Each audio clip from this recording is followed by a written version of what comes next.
If you're the owner of a new Toro TimeCutter mower, chances are your retailer has everything ready for you to get mowing. But if not, let's cover some easy setup steps.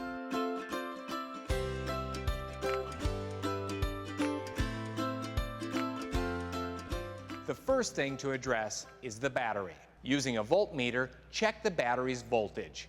You should get a reading of greater than 12 volts. If the reading is less than 12 volts, remove the battery from the chassis. See the Removing the Battery section of your operator's manual for details. Connect a charger to the battery and charge for a minimum of 1 hour at 6 to 10 amps. Don't overcharge the battery. Once it's fully charged, unplug the charger from the outlet, then disconnect the charger leads from the battery posts. Now you can complete the battery hookup. First, connect the red positive cable to the positive post. Then connect the black negative battery cable to the negative battery post. Next up, install the hitch. Found inside a bag with the mower, it attaches to the frame with just a couple bolts and lock nuts. It's pretty straightforward.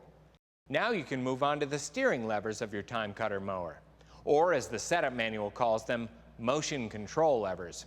If they're not set up, they'll be locked over the seat for shipping, so you won't be able to move them out of the way to pull the seat up. To get things properly set up, remove the upper bolt, then loosen the lower one on each lever. Raise the steering levers to the upright position. Line up the holes in the lever with those in the control arm shaft, then install the bolt and washer. Do this on both sides, but only hand tighten right now. Move the levers to the park position. Raise the seat and then move the levers back to the center or neutral position. If the levers are properly aligned, tighten all the fasteners. Next item, right here under the seat is where the Safety-Interlock switch is located.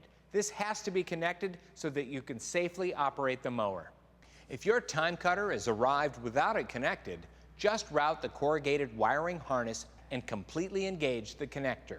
Now let's say you'd like to move your TimeCutter mower maybe only a few feet without starting it. Well, just disengage the bypass levers. They're on the frame on either side of the engine. Slide the levers forward and down through the keyhole and lock them into place. Move the steering levers to neutral to disengage the brake. You may hear a whirring sound, which is just the brake coming off. Then turn the key to the run position, but don't start the engine. Now you can push the machine by hand. Just make sure to turn the key back to stop once you're done moving the mower so you don't drain the battery. To get the machine back into operating mode, just move the two bypass levers rearward and down through each keyhole to lock them back into place. Now you're ready for normal operation again.